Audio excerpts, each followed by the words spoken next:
Welcome back to Fantasy Football by Committee, powered by Flurry Sports. It can be tough to win a fantasy league on your own, but at FFBC, we will work together to bring home the hardware.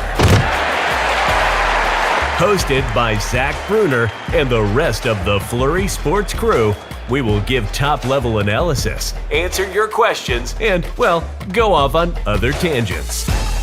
That was after I tried to get ChatGPT to admit that 9/11 was an inside job, but it stood firm. It gave quite a few solid points that it was true. Welcome to Fantasy Football by Committee. The show starts in 3, 2, 1. Hello. Welcome back to Fantasy Football by Committee. Luke Reimer and myself, Zach Bruner, are here tonight talking about the strength of schedule for the upcoming fantasy football season. For running backs, wide receivers, tight ends, we are talking about PPR, and all of this data is taken from RotoWire. I like the way RotoWire does their strength of schedule. They do it on a scale. They take into adjustment the quality of the opponent and a few other things to create their formula, if you will. And then what we have done, and this is going to be information included in our fantasy football draft kit, the free draft kit coming up on Flurry Sports soon. We are only taking weeks 1 through 17 into account. Nobody plays their championship on week 18. If you do, definitely change it, because you are going to have teams with players sitting out and stuff like that. So we do not take week 18 into account. We are only looking at the most relevant data, and that is why our information is the best and will be the best in our upcoming draft kit. Luke, do you have anything to say before we just jump into the quarterbacks? Well, it's a sad day, isn't it, in the NFL world? We lost a good one with the retirement of John Ross. I for one am sad, and I know this sounds like a joke, but I am. Like I really like John Ross. I'm a speed guy, and I was all for the new 40-yard dash record. So I'm a little upset. And I can't draft him in Madden anymore in fantasy drafts, stuff like that. So. Well, I'm sorry for your loss. First off, I mean, you might see him play more football now that he's not in the NFL. True. Okay. Yes. Okay. And that gives me more of a reason to watch any other football league. Honestly, if he plays, he's going to look like the John Ross you want him to be if he plays in the USFL or XFL. Dude, he's going to be University of Washington John Ross, and we need that back. Yeah, there you go. Just running by people. Right. We should get all the fast people that usually the Raiders select, and they're terrible, excluding the ones that are in prison right now, and just put them in these like lower level leagues and just run past people. Yeah, that's what we want to watch. Yeah, Tavon Austin can still have a football career. Sure would. But yeah, let's jump into the quarterbacks here. Again, all of this data will be included on flurrysports.org. We'll have articles for it, and then it'll be in the free draft kit. So for the upcoming season, top 5 easiest quarterback fantasy football schedules. Number 1, Jordan Love. Green Bay Packers, obviously easy division, playing some easy non-conference opponents. So the Packers have the easiest.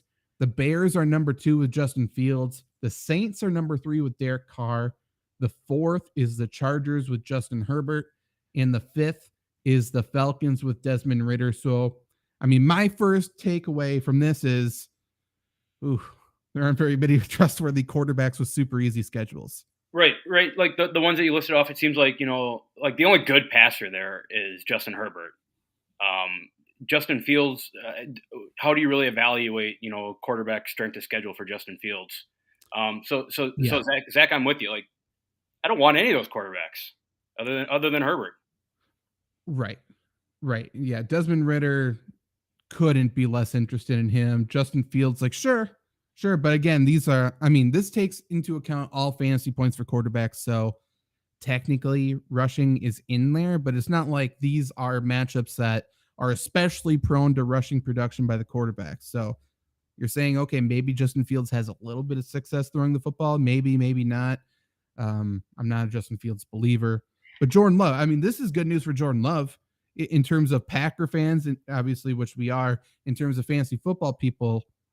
He faces some pretty patty cake secondaries this year. Right. So, and pass rushes for that matter too. So hopefully he can get some in more than Jordan Love, I should say, actually. And we'll talk about it later.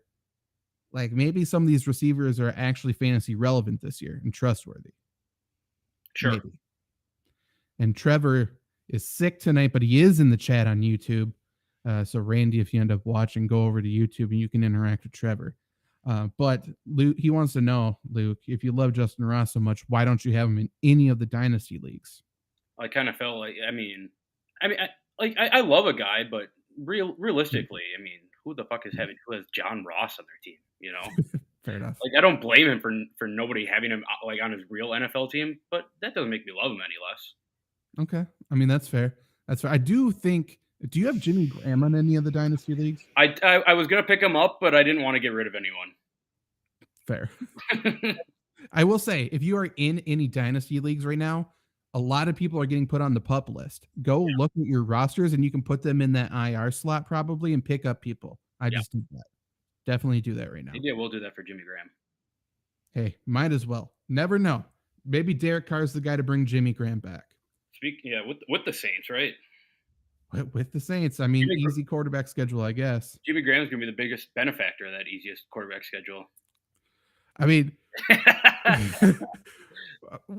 Luke, so you love Jimmy Graham. I do. And you notably love Jawan Johnson because of what he did for your fantasy team. I do. Are you nervous? Are you nervous of splitting snaps now? I don't know. Maybe you have to play them both. Play them both in fantasy. What are the Saints doing? Like, they can't sign Jimmy Graham to sit him. No, they can't. I don't know why the fuck they signed him. It's wild. 1 year. Those Taysom Hill goal line fades are going to look nice, though. Taysom Hill, Jimmy Graham goal line fades. Yeah, that's another one. It's like, so does this mean Taysom Hill's more a quarterback again? Must be. I don't know. The disrespect to Michael Thomas is right, Trevor. The 5 hardest schedules for fantasy football quarterbacks this year. The hardest is the Arizona Cardinals. So that's Kyler Murray and maybe a little bit Colt McCoy in there. 31st, or second hardest, I guess, Daniel Jones with the Giants. Third hardest is Matthew Stafford and the Rams. Fourth is Sam Howell and the Commanders. And the 5th hardest is the Pittsburgh Steelers with Kenny Pickett leading the charge. Again, quarterbacks with a lot of question marks and not necessarily trustworthy for fantasy. So what's your takeaway from that then? Yes, I agree 100%. I don't love any of those quarterbacks either. I think I'm less worried about, obviously worried about Kyler Murray and his injury or anything. But if he comes back, healthy, ready to go, I'm less worried about the quarterback schedule because there has to be plays designed for Kyler Murray to run. What he doesn't pass for, he'll run for. And I think Daniel Jones might be a little product of that as well. I think Daniel Jones is somewhat at his best when he's moving a little bit. And I think Dable's a good enough coach to kind of realize that. Of course, you don't want to get him hurt. You just paid him so much money, but I think you have to get Daniel Jones moving a little bit in order for the Giants to win games. Other than that, Stafford, like if you have Stafford, if you have Howell, if you have Kenny Pickett, maybe, but if you have Stafford or Howell, I don't know what to tell you. I'm not warded off by any of these bottom ones. I don't really plan on having any of those guys. Like you said, a lot of question marks. Question marks don't usually lead to results in fantasy football. Yeah, I guess if for 2 quarterback leagues, if you're deciding between maybe a Matt Stafford and I don't even know, maybe Mac Jones, someone like that, maybe you lean the other way then. But yeah. I don't know. Trevor wants to know if the hard schedule for Jones has you hands off, or is it the same as Justin Fields? I guess he's on delay too. Daniel Jones, I think, is more points from his rushing ability than more people realize, probably. Right. So I'm hands off of Daniel Jones to the point where I don't think he returns the same value as last year. I think he's fine. I just think he's a little bit overvalued right now already anyway. So if you add a tough schedule on top of it, I suppose I'm staying away. Yeah. I don't think I was going to end up with him, even if it was like the 3rd easiest schedule. Because, okay, what's that mean? Do you trust Wan'Dale Robinson and Jalen Hyatt to beat all this coverage? Right. There's so many question marks with this entire offense to me. Yep, I agree 100%. But that kind of makes me like Daniel Jones just that much more a little bit. You have to think, he's going to be the playmaker in this. I guess, who knows what you're getting out of Saquon this year, right? But I think Daniel Jones is a playmaker in this. He has to be the playmaker in this offense. Yeah, I mean, I like him as a football player. Just for fantasy, you look at the ADP and people going behind them. It's like, Right. I kind of would like to have a dart throw at somebody else, maybe. Sure. So I just went, and again, this is all from RotoWire. So I did the weeks 1 through 5, who has the easiest start. So these are guys that maybe you're leaning, if you're deciding between a couple people, you want to draft these people so you get a fast start, and then maybe you sell high, or maybe somebody else has these guys, they start out hot, and you realize, oh, they're trying to sell high, and you don't want to screw yourself. But the easiest schedule through weeks 1 through 5 for fantasy quarterbacks is the Chargers with Justin Herbert. Number 2 is the Chiefs with Patrick Mahomes. 3 is the Packers with Jordan Love. 4 is the Panthers with Bryce Young. And 5th is Geno Smith and the Seahawks. So Geno Smith, I feel like, is a quarterback a lot of people will end up with when they wait at quarterback, maybe. Bryce Young's a lot of people's quarterback 2 in 2 quarterback leagues. So, I mean, I like this list a lot better than the top from before. I do, and you brought up the point too. Like maybe you get off, these quarterbacks get off to a hot start, and you want to get rid of one or upgrade somewhere else or something. Feels like Bryce Young is the perfect candidate for that, right? The first couple games get out to a hot start, and then you kind of settle into the NFL and learn what it's really about. Teams get film on you, all that stuff, and you see a lot of times regression from rookies right in the middle of the season. So just to that point, Bryce Young seems like a great candidate for that. 100%. Exactly what I was thinking. And then the 5 hardest schedules through the first 5 weeks. We have Jimmy Garoppolo and the Raiders, Lamar Jackson and the Ravens, Tua and the Dolphins, Ryan Tannehill and the Titans, Kenny Pickett and the Steelers. So again, what's a tough matchup for a quarterback versus a tough matchup for Lamar Jackson? I feel like very different things. However, if Lamar Jackson's struggling to start the year, if Tua's struggling to start the year, those are 2 guys I could very easily see making an article for us where we're saying buy low. Yep. I will say about Lamar Jackson, as someone who's been an owner of his since his MVP year, the best Lamar Jackson is a healthy Lamar Jackson, and that's really only within the first 4 weeks of the season. Sure. So I don't know it off the top of my head. I think if you go back and look at fantasy finishes, those 40-point games from Lamar Jackson come right away when the season starts. I know he did against the Raiders a couple of years back, Dolphins, whatever that was week 1. But I mean, I don't think that should scare you off Lamar Jackson either. I mean, healthy Lamar is one of the best players in the NFL, and you only get that for 4 or 5 weeks of the season. I'm not sure if this is getting talked about enough. The rule change this year, you can't hand the ball off forward. Yeah, that's weird. So those zone reads, you can't really have the ball ahead of you to read the end and all of that. You're gonna have to do everything at a pistol. Well, not even that. Like, even still, you can't do. It has to be to the side, so it's hard to really read people and have the ball to the side or behind you. So I don't know what the adjustment's going to be. It's such a terrible rule. It is. But I don't understand it, and I don't know how the adjustment is for like the Justin Fields of Lamar Jackson and stuff. And that's a good point to bring up about like those option quarterbacks, right? The read option or whatever, because a lot of the times, right, you leave the end unblocked, you read him, and whatever he does, you do the opposite. That evolved into leaving the tackle unblocked, and now you can't do that if you can't hand it off in front of you. Yeah, or I mean, just reading it, like it's just going to take longer. It's going to be a mess. It's such a bad rule. It'll be interesting to see how that's. I don't want to say phased out of the game, but how that changes. It has to. And this is from the competition committee. So these are like the coaches and people like that who made the rule. Right. So not about it, even though I know Mike Tomlin's a pretty influential guy on that. And I imagine he does not want that to face Lamar Jackson. Right. Easiest quarterback schedules for fantasy football, the final 5 weeks of the season. That's weeks 13 through 17. We don't count 18. So these are the buy low guys. And the number 1 guy screams buy low if he's struggling to start, the Bengals and Joe Burrow. Yeah. Like if he struggles to start the year or something, and he has, I mean, let's just look really quick. His final 5 weeks is Jacksonville, the Colts, the Vikings, the Steelers, the Chiefs. Right. Is he going to get paid before the season starts? Probably. That makes me even like it to buy low more if he starts bad. Yeah, for sure. Like I if he doesn't get paid to start the year, I don't think it happens in the year. Agreed. I feel like the Bengals are a team that doesn't do business midseason. Agreed. If I remember correctly.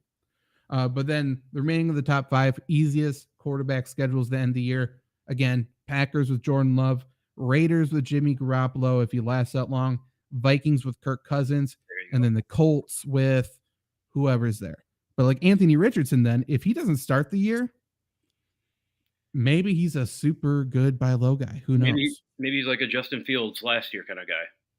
For sure. Never know. Not that, again, we talk about all these running quarterbacks. I don't think Anthony Richardson's going to come out and pass for 300 yards per game. But, right. Hey, in all the other pass catchers along with that as well. So, Michael Pittman, Alec Pierce, Jelani Woods. Maybe they get better at the end of the season. I don't know. Too at the deadline. Yeah, absolutely. Never know. We talk about him a lot, but it seems like I'm sure he won a lot of people. He's probably on a lot of He was on a lot of championship teams last year. But I mean, like Kirk Cousins is as fine of a quarterback as you'll find in fantasy football.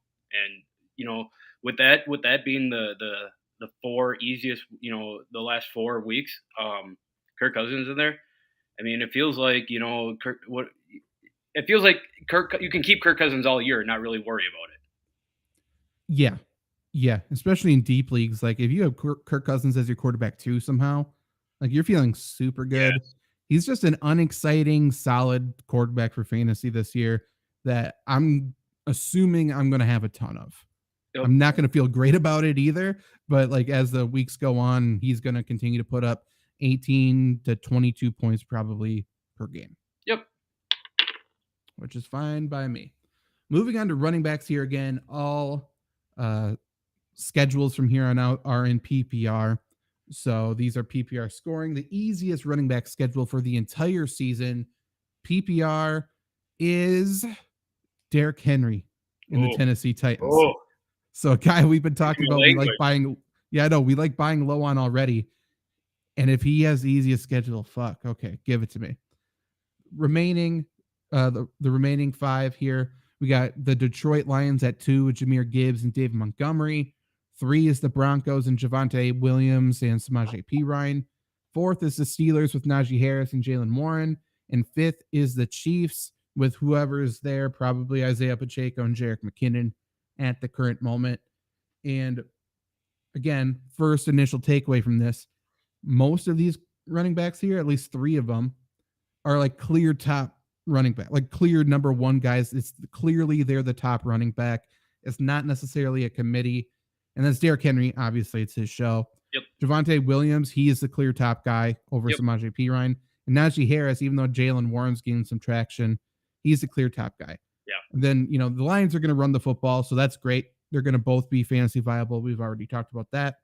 And then the Chiefs are the Chiefs. Like someone's probably going to emerge and be fine as a flex or RB2. Is it going to be Deneric Prince? Is it going to be Isaiah Pacheco? Will Jerick McKinnon have a more steady role? We'll see. But what do you think about those 5? Yeah, obviously the Derrick Henry is exciting for me. I'm a Derrick Henry owner in multiple dynasty leagues. But I think the one that I wanted to talk about was Javonte Williams. Me and you and Trevor I've shown concern to you guys about Javonte Williams on past shows this summer, coming back from a knee injury, bad knee injury, whatever. I don't know if he's going to suit up week 1. It still sounds like it's up in the air, whatever. If he doesn't suit up week 1 and you can get Javonte Williams with less traction for those last 4 weeks of the season, I mean, that's a gold mine right there, no? Absolutely. And we've seen Sean Payton offenses always have fantasy viable running backs. They're going to catch passes. They're going to run it, especially once you get into the red zone. They're going to run the football quite a bit. Yeah. So I think both of these guys are probably going to be fantasy viable, like both healthy. Samaje Perine's probably a flex, like a low end flex usually, but he's going to be used. And if Javonte Williams doesn't start, then like Perine's going to be good. Yeah. I mean, we've seen like you said, we've seen those Sean Payton offenses, right? Where I don't want to say, like a workhorse running back, but there's, there's a lead back, whether that be, I don't know, like the Pierre Thomas or Mark Ingram. And you always have you have the scat back too, right? With the CJ Spiller, Reggie Bush or whatever. I don't want to say that this is what it is, but it kind of feels like it's somewhat in that vein. It certainly can be. They both can do both jobs, which is a little bit different than some situations. But we've even seen like a Tim Hightower do multiple things, and Pierre Thomas you talked about. Kareem Hunt, or Alvin Kamara. We've seen a bunch of those guys do different things. I think they'll both get plenty of work. Right. And one of these running backs that's coming off of an injury is going to be bad. Yep. One of them's going to be. I don't think it's Javonte Williams. I feel pretty good about him. Especially like with the beefed up offensive line too, right? Mm-hmm. Yeah, I think they're doing everything right from everything I've heard about injury-wise, rehab-wise. He's doing everything good. So I like him. Easy schedule. All good to go for me. The 5 most difficult, the 5 hardest schedules for running backs in PPR this year. The hardest is the Seahawks with Kenneth Walker and Zach Charbonnet. 31st, second hardest here. We got the Eagles with DeAndre Swift and Rashad Penny. Third hardest would be the Dolphins with whoever's there. Raheem Mostert, Devin, A-Chain. We got Jeff Wilson there, maybe Delvin Cook there. Too many guys. Delvin Ahmad still there? Probably. I mean, who knows? It's a mess. Fourth hardest is the Bills with James Cook, Damian Harris, and possibly Delvin Cook. And then fifth is the Giants with the newly overpaid Saquon Barkley, and Eric Gray is probably the RB2 there. So what do you think about those 5 running back situations with difficult schedules? Well, right. So the main takeaway from this, right, and other than Saquon Barkley, who we just talked about, the Giants offense, but I think this is good that they all have the hardest. Like, these are all 4 committees. Yeah. All 4 of them are question marks that, should I take this guy in fantasy? Is the other guy going to be there? Is the other? I mean, if you're up in the air, maybe this is a deal breaker for you. And that's kind of the first thing that popped into my head when you said, going through Bills, Dolphins. Like, I don't know that I want any. I'm sure someone's going to produce. I just don't know that I want any of them. Eagles too. So that's what that screams to me, is like, maybe I'm off of these guys if they're all of them have committees and they have the hardest schedule. That feels like a lot to overcome if you're trying to find a diamond in the rough there. I completely agree. I think it affects maybe the true runners more than their counterparts, I should say. So take Seattle, for example. You got Kenneth Walker, you got Zach Charbonnet. It scares me off the rookie more than does off of Walker. Yeah. But still, all of this is, a lot of that's weighted by playing the 49ers probably. There's some other tough people in there too, but and they play a lot of high scoring teams as well, where it's like, okay, you may have to pass a lot, right, to keep up. And again, Kenneth Walker's still going to catch passes. DeAndre Swift should catch passes. James Cook, you would think, would catch passes. Saquon Barkley obviously does. But yeah, I mean, I don't know if there's any name that I read there that I'm looking to draft in fantasy this year. Right. So that's good. Right. Going to the first 5 weeks of the season, 5 easiest schedules right off the bat, maybe a sell high situation for you, or maybe just players you want to draft. Number 1 easiest is the Steelers with Najee Harris. Number 2 is the Ravens with J.K. Dobbins, Gus Edwards. So again, we talked about Lamar Jackson having one of the hardest schedules starting out. Maybe this is more, telling us a little bit more about his schedule starting. Maybe it's an easier running schedule, so we probably don't need to worry about him. Number 3 easiest is the Commanders with Brian Robinson, Antonio Gibson. Jaguars number 4, Travis Etienne and Tank Bigsby. And the Falcons are 5 with Bijan Robinson, Tyler Algier, and not Huntley. They just cut Huntley this year or today. Saw that. Interesting. God, I hate that backfield. It's not because it's bad. It's just really confusing. It's good backfield. It's a great backfield. I think Cordell Patterson's more of a receiver this year, but everyone's assuming Bijan Robinson touches the ball 25 times per game, which he should. I can't argue against it other than Tyler Algier ran for 1,000 yards last year, and he's a second-year player. Right. So, I don't know. But, yeah, so 5 running back situations. I'm going to guess that you like those backfields for the most part. Yeah, I think there's a lot of question marks around Najee Harris, right, this year after last year. Sure. Najee Harris probably needs to have the most touches on this Pittsburgh offense. I think he needs to be the conductor of this offense.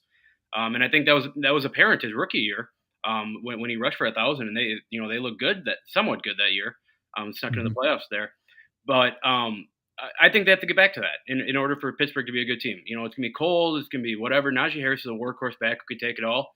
And for me to hear that he has the easiest running back schedule, I'm not going to bump him up in my rankings or anything, but that makes me like him that much more.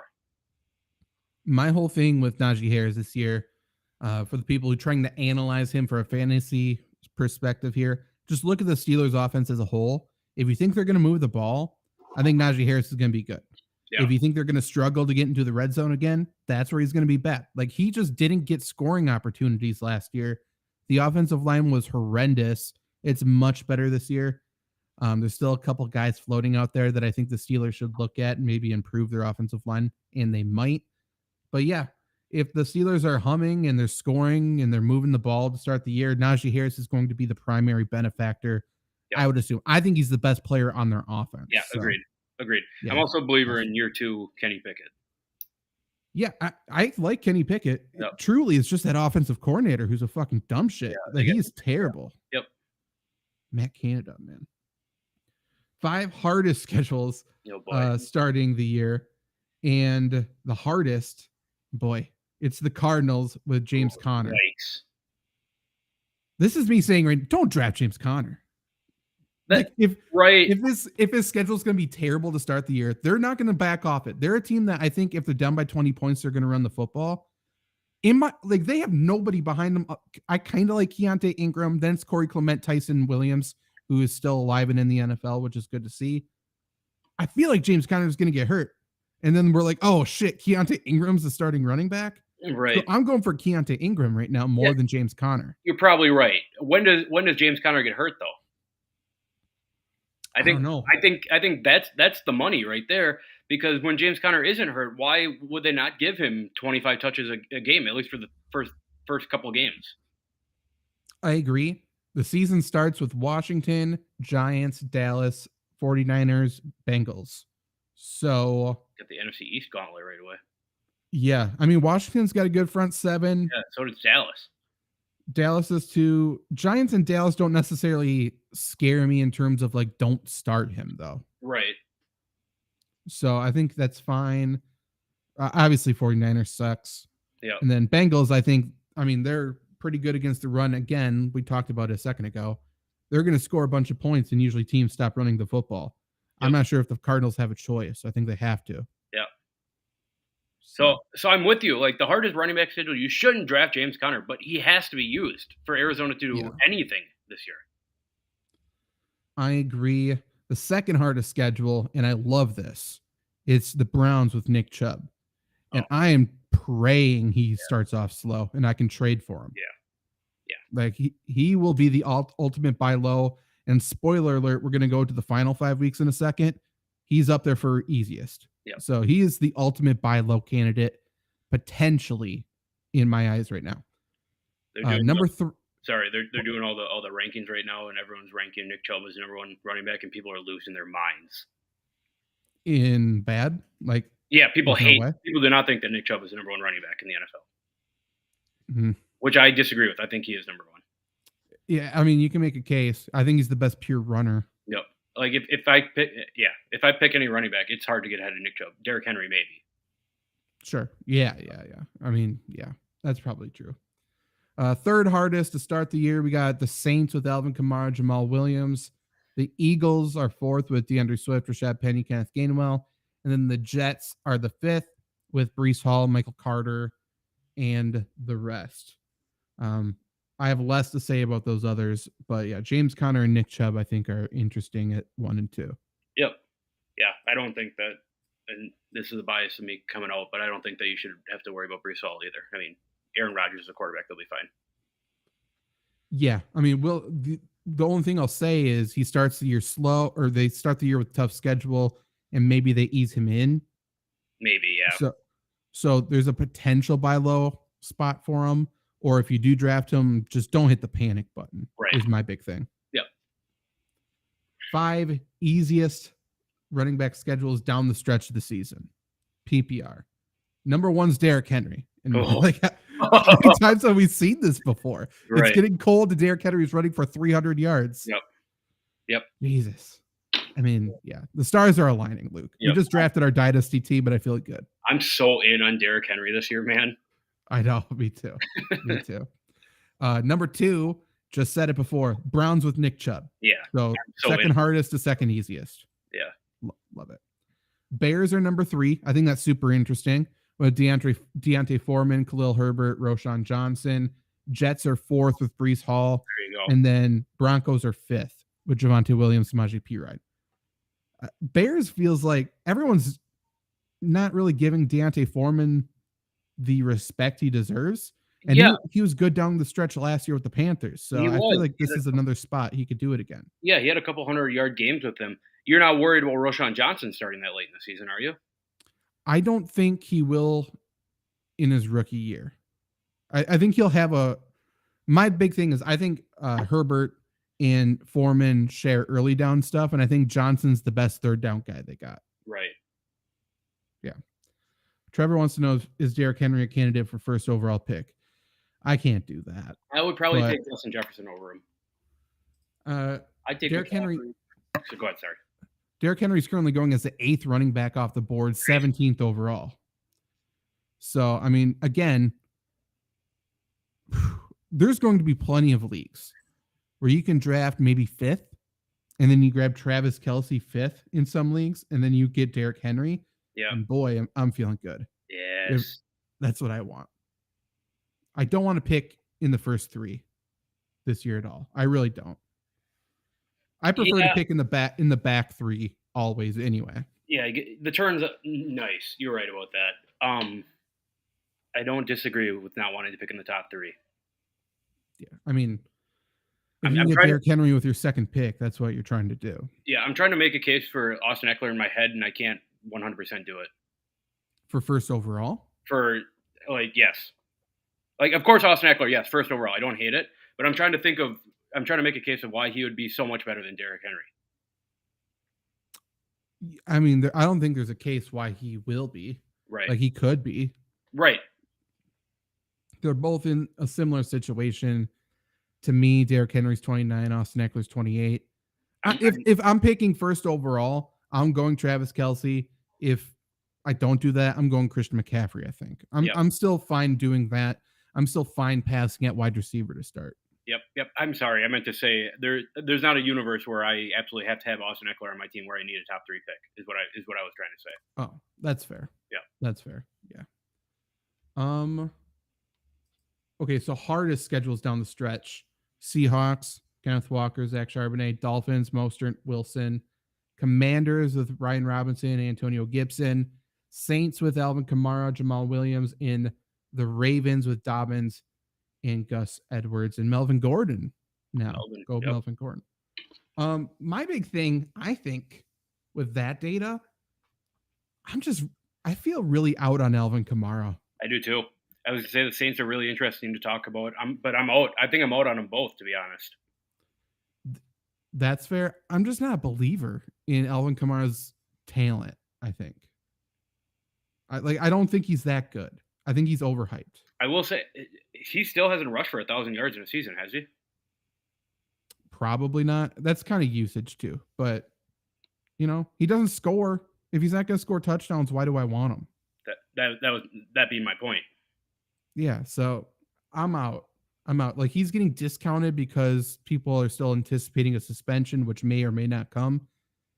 And either way, I'm just not about it. Yep. I'm done. I'd rather have Jamal Williams at his value than Alvin Kamara at his value. Yep, agreed. Like I said, I don't love either one of them. I hate that offense this year. I agree. I think other than Jimmy Graham, probably Michael Thomas is the only guy I want. Yeah. Yep. Anything else to say about the running backs? I don't think so. Like, it seems, and good for all fantasy managers out there. It seems like a lot of the at least the hardest schedules have to do with a lot of committees. So like I said, if that's the reason you don't take someone, I totally understand that and probably support that. And it just feels like a lot of people are going to feel stupid at the end of the season, just being like, why did Derrick Henry get drafted as the 8th running back? Yep. Like, he's just going to do the same thing as he does every year. Yep. It feels like. Yep, he's a superstar. Okay. He is. And I think the Titans are pretty good this year, believe it or not. I think they're all right. Their defense is amazing. Yep. And offensively, I think they're one or two. They should still make moves, but that DeAndre Hopkins signing is massive for Huge. them. That's gonna be huge for Derrick Henry just to pull safeties out of the box, man. So Derrick Henry doesn't take hit after hit. Not that he won't, but you understand what I'm saying. Yeah, and if they draft just one, I mean, or not draft, sign, but they should sign. There's a couple linemen still available. They should do that, and just signing like a Jarvis Landry, somebody like that. Like he's capable of playing football. Just get somebody who can catch passes. He can give you 750 and 7. Still, yeah. If he's healthy, he for sure can. Yeah. Wide receivers here, PPR leagues, easiest schedules for the fantasy football season. Number one's the Saints, who we just said we hate their offense. That's Chris Olave, Michael Thomas, Rashid Shaheed. Number two is the Seahawks with DK Metcalf, Tyler Lockett, Jackson Smith, and Jigba. Number three is the Colts with Michael Pittman Jr., Alec Pierce, and Josh Downs. The Packers are fourth with Christian Watson, Romeo Doubs, and Jaden Reed. And then the Buccaneers are fifth with Chris Godwin, Mike Evans, and Russell Gage. So decent receiving cores, decent names in there, I would say. What do you think? Well, it's interesting too. This kind of fits the theme. I don't want to call wide receivers committees or anything, but none of those five really have a number one guy. A superstar number one, take two defenders away kind of guy. So that'll be really. So that makes you wonder. Are both those receivers, are all three of those receivers going to perform well? And just talking about the Saints again, like to me that I hate that offense just because Derek Carr. I'm not a Derek Carr believer. Like he's fine. I don't think that he'll be the reason that Michael Thomas has 1,500 yards and 15 touchdowns or anything. I just don't know that he does it. And like you said, like with Tampa too, right? We've been talking about Tampa all summer. It's all about that quarterback play. And that, like I've been saying all year, watch training camp. Like if Baker, I love that. I love Mike Evans and Chris Godwin much more if Baker Mayfield's the quarterback, right? Mm-hmm. Yeah, and people just assume Baker Mayfield's terrible, right? And that's not the case. Go back and watch that Rams Broncos game last year, man. Or watch this playoff game, the last game he played with the Steelers. Like he led them to the playoffs and beat the Steelers in the playoffs. He's not a terrible quarterback. Yeah. He's more than capable of running an offense that has Mike Evans and Chris Godwin. Right. He's going to be fine, I think. But number one there with the Saints, I think there's going to be a lot of people who see that and just feel like, oh, Chris Olave is going to go off. Yeah. People love Chris Olave this year. He's currently getting drafted as wide receiver 13 in PPR leagues. That's crazy. 31st overall. His stock's not going to fall either. Mm-mm. Like he is overdrafted for me by a lot. Yeah, let someone else draft Chris Olave to whoever's listening. Yeah, go for Michael Thomas, who is going as wide receiver 43. 30 spots lower. Does Chris Olave finish 30 spots ahead of Michael Thomas this year? No shot. He's going 100th overall. Crazy. Boy. If he stay, again, health is a major question mark. Right. But if he stays healthy, he may outscore Chris Olave. Mm-hmm. It's wild. Seahawks, I think, is a mess. That's a situation where I'm really kind of hands off, I think. If you put a gun to my head, I'll say Tyler Lockett, but you're right. I'm with you on that. Yeah, the more I talk to people, the more it sounds like Jackson Smith and Jigba is actually going to be pretty involved this year. I'm sure, which scares me off of Tyler Lockett a little bit. But I think the trend too in fantasy, and I don't know if you've noticed this, but the last couple things that I've seen, I think that the trend is that people everyone thinks that they're outsmarting everyone and getting cute by taking Tyler Lockett instead of DK Metcalf. So I think Tyler Lockett's stock is going to boom right before the season starts. It might. That's definitely one to watch, I think. And then like Packers, people really want Christian Watson to be a thing. We talked about it today. Like Romeo Doubs might be the guy to target there. Yep. Let's see where he's going. Right now, Christian Watson is getting drafted as wide receiver 25 in PPR. And Doubs, like 60. Yeah, not in the top 50. That's for sure. I think 60. I just wrote the article on it. 62 now. 62. Yeah, that's a steal.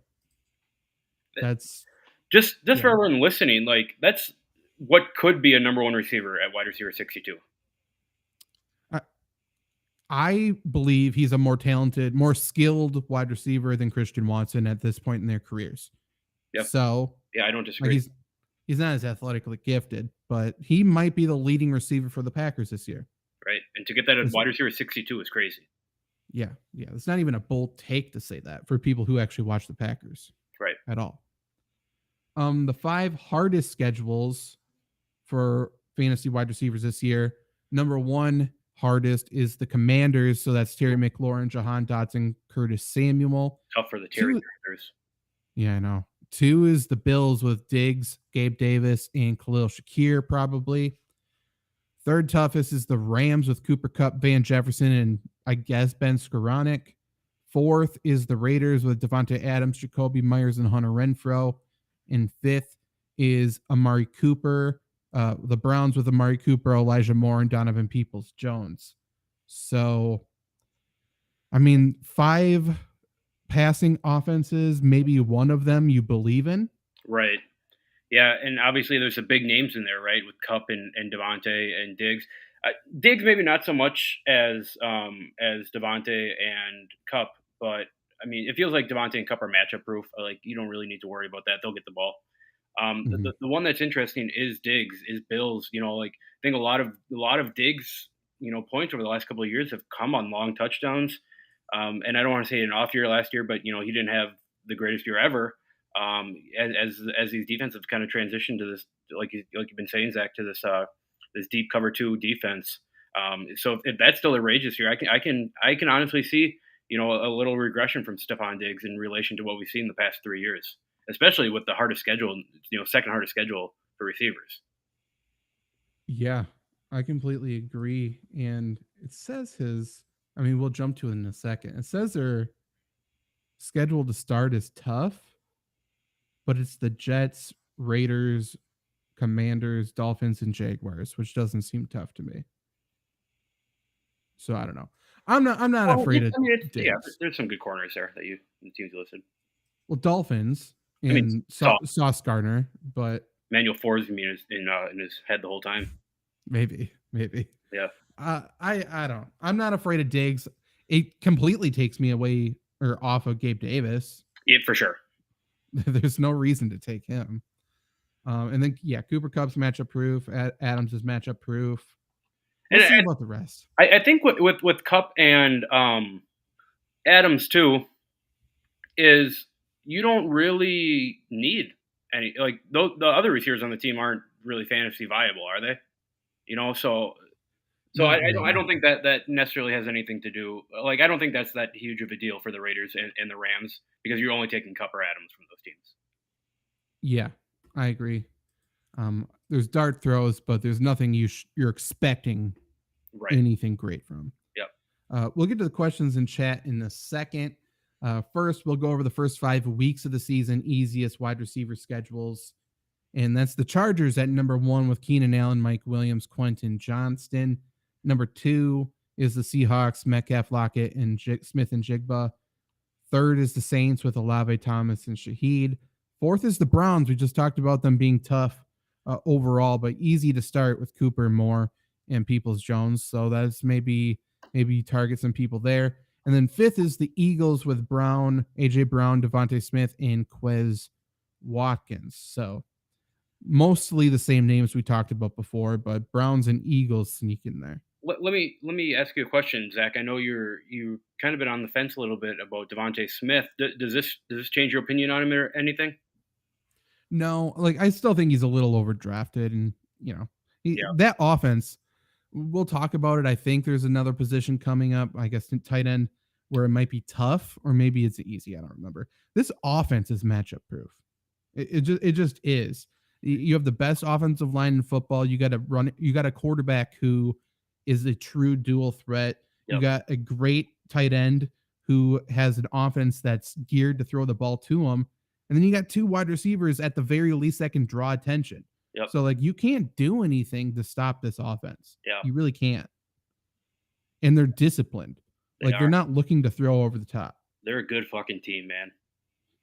Yeah.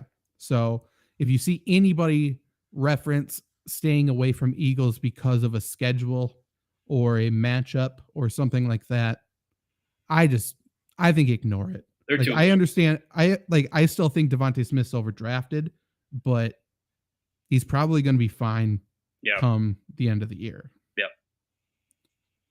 Yep. 5 hardest schedules to begin the year. The Raiders and Commanders have the hardest schedules.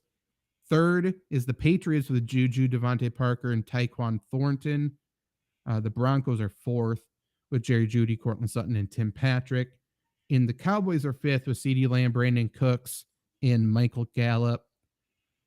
I'm not really afraid. I don't know. Like, wide receiver in general, just a blanket statement of this is the hardest schedule. I think it's so matchup specific. So it's hard for me to take too much, put too much weight on this. Yeah, I don't disagree. I like if I'm looking for someone who might be, a buy low candidate, I think like if Dante Adams struggles out the gate, I think you convince someone, Jimmy Garoppolo's there, he sucks, not going to do anything, and you can get him low.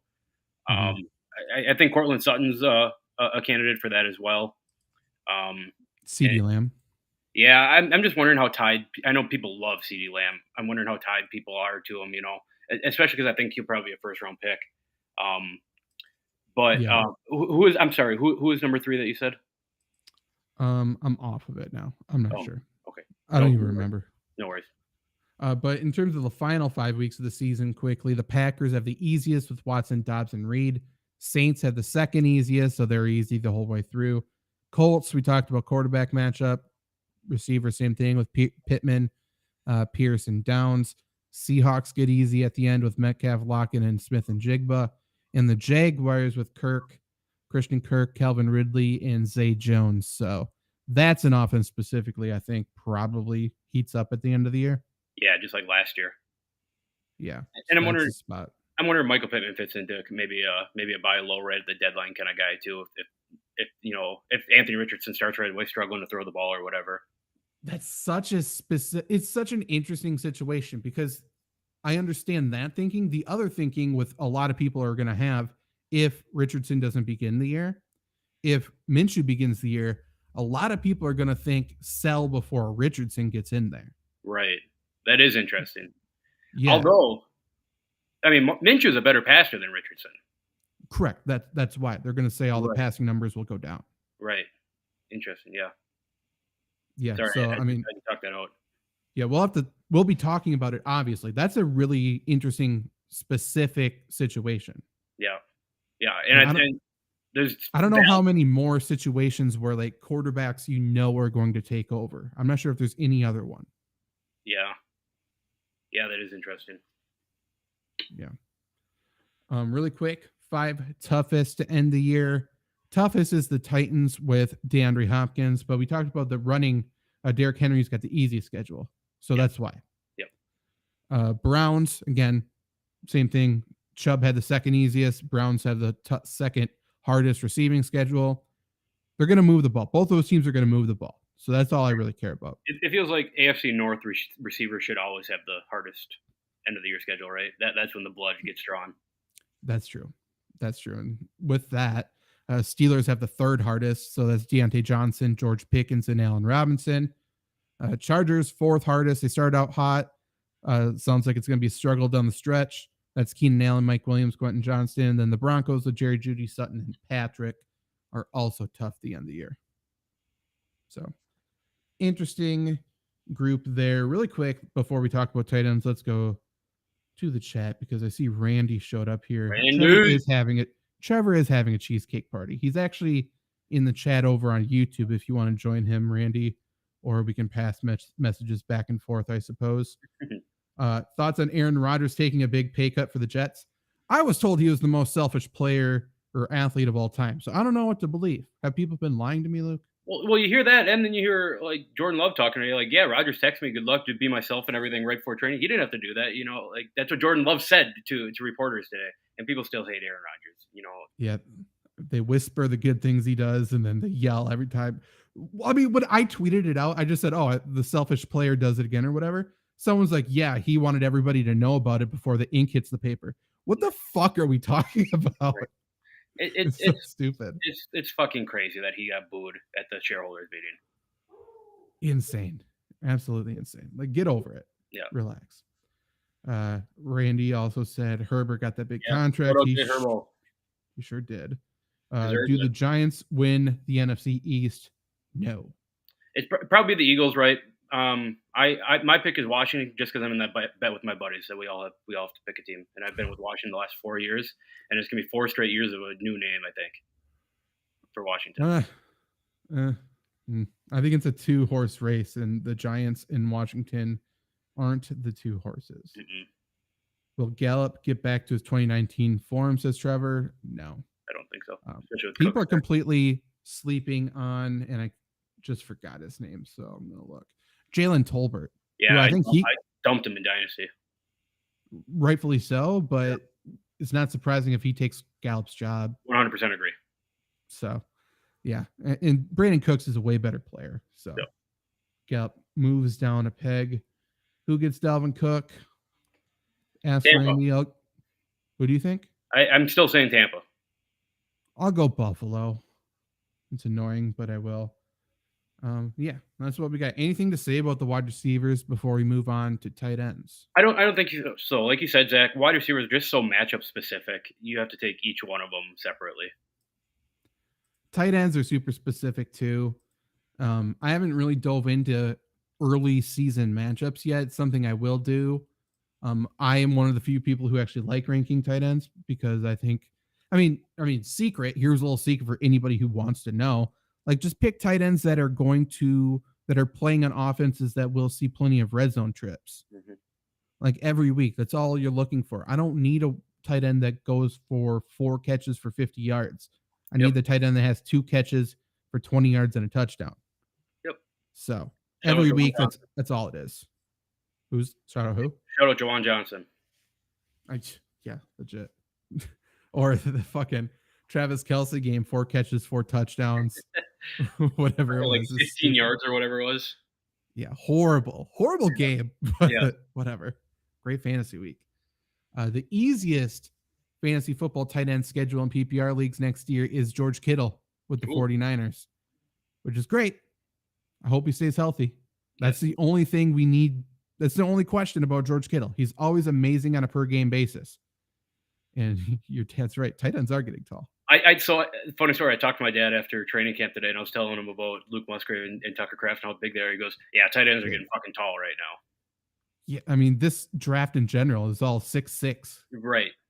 Washington, 6'8". Jelani Woods is 6'8". Yeah, they're massive guys. Zach Kuhns from the Jets, he's like pushing 6'9". Mm-hmm. And he can move. Yeah. Crazy, insane. It's like DNs are probably the most athletic people on the planet. Yeah. Tight ends are catching up. Yeah, both of them would succeed in the NBA. Both those positions. Probably. But yeah, George Kittle, no questions other than health. Number 2 is the Commanders. So we got Logan Thomas probably starting the season as the starter, and then Cole Turner's there, who I like. We'll see what happens there in training camp. Number 3 is the Chargers with Gerald Everett. 4 is the Panthers with, I wrote the wrong name there, but it's Hayden Hurst. And the 5th is the Cowboys, which is a situation to watch. I think Jake Ferguson's going to win that job. I think he has everything that the Cowboys usually look for, aka Jerry Jones usually looks for in a tight end. He will do it all. However, like as the season progresses, I can see Luke Schoonmaker sliding in there a little bit, but he's already hurt. He's not even getting these training camp snaps. So I assume Ferguson's the guy. If for some reason you draft your league within the next couple of weeks, like Ferguson's a guy that's going so late, I'll look up his ADP. He's such a steal right now. Best ball and everything. And Dallas uses the tight end. So I really like that. PPR leagues. Ferguson's going as tight end 33. Yeah, so undrafted. Yeah, that's insane. That's really stupid. But yeah, so easy schedule. What do you think of those 5 tight end situations? We you brought the name up a couple times. We haven't really talked to him much, but like for Washington, like tight ends are probably as good as Sam Howell is this year. And how hard is that? That's pretty tough to predict. The one thing I always love about having young quarterbacks as a tight end is a really easy safety blanket. Well, like you said, Zach, for tight ends, you want those touchdowns. How many times Washington make the red zone this year? It sounds like they have one of the hardest to pass against schedules. Hardest to pass. Yeah. You know what I'm saying? Yeah. Yeah. So I like, is anyone even worth a shot at Washington? Probably not. But other than that, like, speak on Kittle, like, yes, it's awesome, it's easy. He has, to me, he's so involved in everything else. It's hard to really trust Kittle as a guy who'll get you, maybe even those Mark Andrews numbers consistently. So I'm with you on health. And I'm sorry, Washington's easy schedule, not hard schedule for tight ends. I'm sorry about that. Yeah. But I mean, we are a Logan Thomas show. We've loved him. We really, told everyone to pick him up when he was good for fantasy. And the whole thing why we loved him was his target share in the red zone. Like, he was the only one getting passed to in the red zone. Then last year, working his way back from injury, and then Washington just never got to the red zone. Yep. So he's not going to be a guy that does a ton of damage between the 20s. So again, when you talk about Logan Thomas, the question is, are the Commanders going to be able to move the ball this year? And I think they'll move the ball better than last year. But do I trust them to do it consistently? Probably not. Right. Yeah, that's all that comes down to. But interesting situation. And then the 5 toughest tight end schedules in PPR. We got the Jaguars number 1 with Evan Engram, just got paid. Or he's on a franchise. No, he got paid, right? Yeah, he just got paid, yep. That's right. Number 2, second hardest, the Vikings with TJ Hawkinson, who I love this year. Yep. So I'm not paying much attention to. Third toughest is the Cardinals with Zach Ertz and Trey McBride. Fourth toughest is the Patriots with Hunter Henry and Mike Gesicki. And fifth toughest is the Buccaneers with Cade Otton. So fantasy relevant wide receiver or tight ends in there, Luke. What do you think about those? I mean, to be completely honest, with all the all hardest schedule and stuff, it's all like, I'll say the same thing I always did. Tight end is such a toss up. Zach, I know you love ranking tight ends. I don't love a lot of those situations you listed off. Like you said, I'm looking for that Kelsey or whatever. But I don't know, like, Cade Otton is someone who's always come to my mind the last couple of years. Like, I'm not doing Cade Otton, I don't think, right? No. I mean, that, just seeing that he has a tough schedule too, that should be the thing to say, hey, maybe I throw a dart somewhere else. Yeah. You just don't need to do it. Right. Yeah. And just to speak on that point, that's probably for all of these, right? If you need any reason not to draft a tight end, and this is it, I'm fully in support with that. If to draft a player that you're thinking of that has a tough schedule, I'm supportive of not drafting him. That being said, I mean, TJ Hawkinson has the second toughest tight end schedule. My rankings will come out relatively soon. He might be my tight end 2 for the year. I really like him this year. Walk me through your thoughts on that.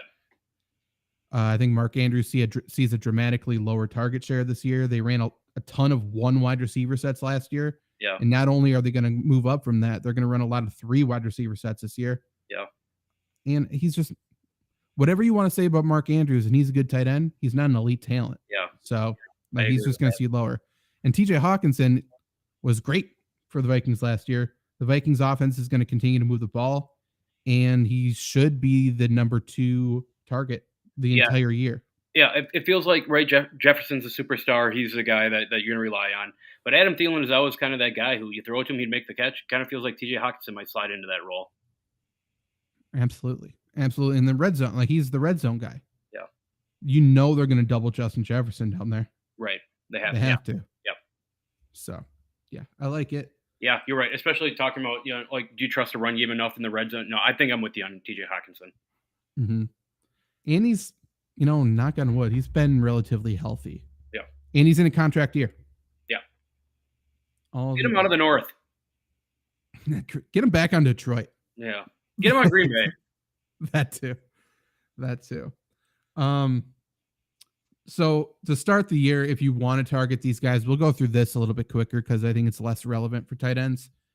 But the 5 easiest schedules for the first 5 weeks is the Chargers with Gerald Everett, the Giants with Darren Waller, the Panthers with Hayden Hurst, the Lions with Sam Laporta, and the Cowboys with Jake Ferguson.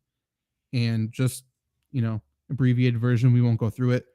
So Sam Laporta has an easy schedule to begin the year. He has one of the 5 toughest schedules to end the year. Yep.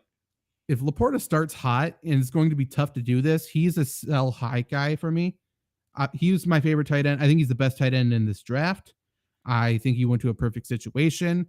This is the longest season of his career. The rookie wall is a thing because they have been nonstop since the start of last college football season. They go college football season, they train for the draft, they go to rookie mini camp, they do OTAs, they are doing training camp now, and then they go. So at some point, Laporta is probably going to hit a wall, and that wall is going to come at the same time that the tough schedule comes. So for me, if he starts off really consistent, people are going to overpay for that. Yeah. So that's what I'm doing. Yeah, people love little nugget. People love the Lions too. Yeah, that's just a little nugget to tuck away. Hopefully, we remember to talk about it if it happens. So, you and Trevor on a show together, I'm sure we'll talk about it. I hope so, but it's just like people are going to, if there's any consistency at the tight end position to start the year, people will overpay for it. Yep. Because they need it. It's hard to find. I was going to say about all 5 of those guys before you listed them off. Like any tight end that is productive should, other than maybe like a Kelsey, should be probably on the trade block. Remember Gerald Everett's little stretch? He was insane. I still am riding Gerald Everett in one of our dynasty leagues as my tight end right now. Yeah, like he just was catching touchdowns. That's it. I mean, that's the thing too. Like if you're picking any other receiver duo in the league to get hurt, it's the Chargers, and that's how Gerald Everett dominated last year. Well, a bigger reason was Donald Parham got hurt, and Donald, right? I mean, for you and your dad, that's another fucking he's 6'8" or 6'9". He's another massive guy. Yeah, he's a big dude. Yeah, but yeah, if you get consistency at the tight end position, understand it's probably not going to last unless his last name's Kelsey. So try to trade it and stream tight ends. And watch our show because we are good at helping you stream tight ends. Hell yeah. And I know how hard it is to trade tight ends when they produce, but sometimes it's a championship move. 100%. Randy wants to know how Sam Howell will do this year. Luke, you talk about it since you are a Sam Howell fan. Yeah, like I think it'll be fine, right? Of course, he's gonna have growing pains like every other, quarterback to ever exist. I don't think Sam Howell is gonna come out and throw for 3,500 yards and 30 touchdowns. Like I'm thinking probably like a 2,000, 2,500 yard season. This granted he stays hurt or he stays healthy and starting the whole year. 2,500 yards and hopefully 20 touchdowns and probably add in 5 rushing touchdowns on top of that. I don't know. I don't necessarily know that gets Washington anything, which it probably doesn't. But I think, Sam Howell is a guy that is better than I think people think that he is. Yeah, I don't think he's terrible. He feels like Baker Mayfield light. Right. Like diet Baker Mayfield. My whole thing with quarterbacks is like bringing in a new quarterback. You need someone to like take over the franchise, to be the face of the franchise, to be the face of a city. And I don't think Sam Howell is that. He is in such a bad situation because the new regime's coming in. Yep. And everything, they want to clean the slate of everything there. Yep. So Rivera's probably gone. The name Commanders might be gone. Mm-hmm. We pretty confidently Sam Howell is going to be gone. So he's playing for his next team this year. Yeah. It'll be interesting to see what Eric Bieniemy does with him. Yeah. We'll see. We'll see. I feel a little bit better about the running backs because of Eric Bieniemy, to be honest. Sure. Than quarterback. We'll see what rookie quarterback has the most to prove. I think CJ Stroud. Yeah, there's a lot of CJ Stroud doubters.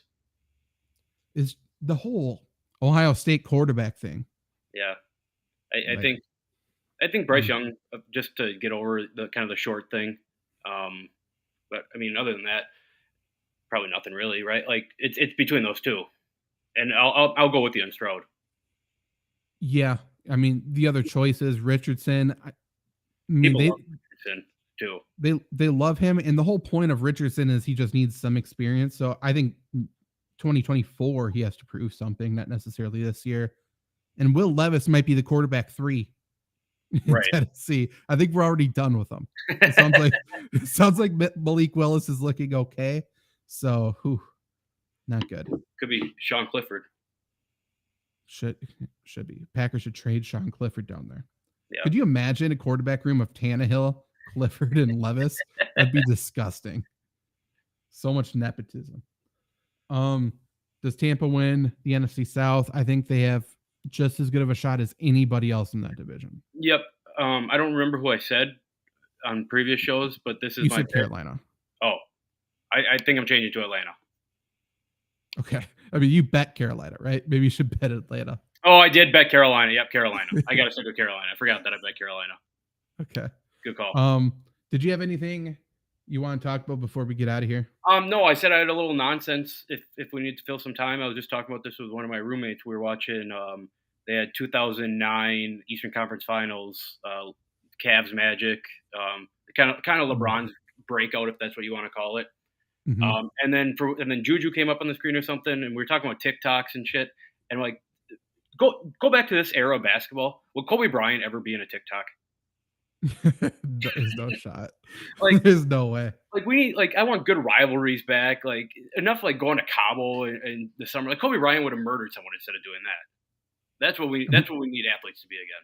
Not to be the old guy yelling at a cloud, but I agree. Everybody hated everybody then. Right. They weren't friends. Right. I mean, the Celtics hated. I mean, LeBron's team wherever LeBron went, essentially. Right. It was such a massive storyline that Ray Allen was the turncoat that went there. The Celtics still hate him. They treat him like fucking Benedict Arnold.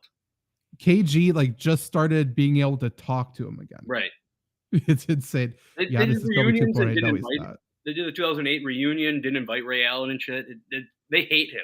Rondo fucking hates Ray Allen. And Perkins. You're right. Could not stand up.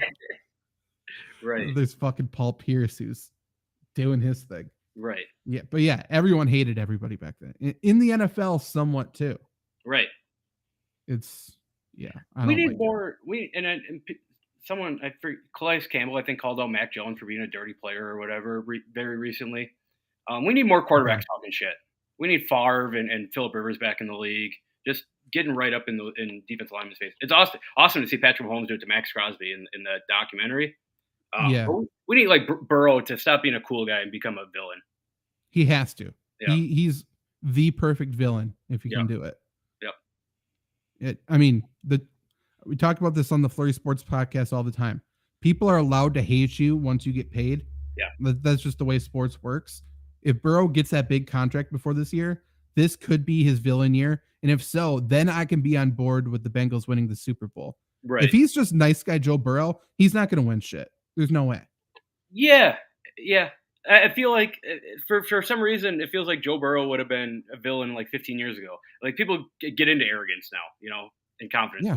They didn't about 15 years ago, which is awesome. Well, he says arrogant stuff in a good way. I love it, but we were just like, Joe Burrow, what a guy! He's so funny. Look how cute he is. Right. No, this guy should be the villain of the entire NFL. Yep. I don't understand why it's just because he's on Cincinnati. They've never won. He's just being, I don't know, man. I love Joe Burrow. Justin Herbert, I'm afraid for him because he is like a quiet, super nice guy. And once the Chargers choke again this year, because that's what the Chargers do, people are going to slaughter Justin Herbert. Right. Yep. Cannot wait. Hope the same thing for Tua too. We'll go out on Randy's comment here. Rivers is having another kid. I don't know if that's true, but I'm assuming it is. That's what, 19? He recently had one. He's got enough to field an offense now, including himself. Jesus Christ. Good for him. He might need to rejoin the NFL to get some more money, probably. Right. But imagine trying to handle all those schedules. Good thing he's rich. Right. There's no way. How do you get 10 different kids of all different ages to all their sports on time that are every single day? Well, he's super religious too. Imagine going to church. Right. And trying to corral everyone. Yeah. Or just drive to church. He has that van, I guess. But right. How many gallons of milk do you think they buy when they go grocery shopping? So many. I remember just the stories of the Watt household, how much milk they went through. Right. With just the three of them. Yeah, it's going to be That's just disgusting. I know. I have a buddy who grew up with 4 brothers, and they would go through 5 gallons of milk every time the mom went to the to the grocery store. For whatever reason, when it's football season, you're going insanely hard. That's what my body craved. It sounds gross, but like chocolate milk, I would go through a gallon of milk usually every day. Yeah. I probably haven't had a glass of milk in 15 years, but I understand it. Yeah, it's been a while too. But yeah, that's just what my body craved. Nothing else tasted good. No. But yeah, we'll go on that. Go have a glass of milk tonight. Almond or otherwise. Go do what you got to do. Chug it. Chug some milk for us. That should be the slogan of the show. Remember when people were chugging milk and then throwing up? That was a great internet trend. There was a kind of milk at my school, which was just coffee creamer. It was called Chug. It was by Hershey's. It was called Chug. And that was our thing. We would chug it every day and want to puke our guts out. That's incredible. It was so sweet and disgusting. It was like cookies and cream flavored. If we can go out on this, that's the antithesis of what guys going through puberty are. True. That's true. And then, as you've said on the show, Michelle Obama ruined it. Yeah. Took away our good food. I want the fucking peanut butter. I know. All I wanted was peanut butter to put on my roll. I agree. We'll be back tomorrow talking about running backs, probably. Don't hold us to it. Maybe some fantasy football news instead. Whatever the case, we will be back tomorrow live. If you're listening to this on the audio podcast, go to the Flurry Sports YouTube channel to watch there, or Twitch channel. Wherever you're watching this, subscribe, please. Subscribe to the Fantasy Football by Committee podcast. Rate us 5 stars, share the show, and then read all of our articles on flurrysports.org about fantasy football as well. Sorry, reading the chat. Join the chat. That's why you got to watch live. Goodbye.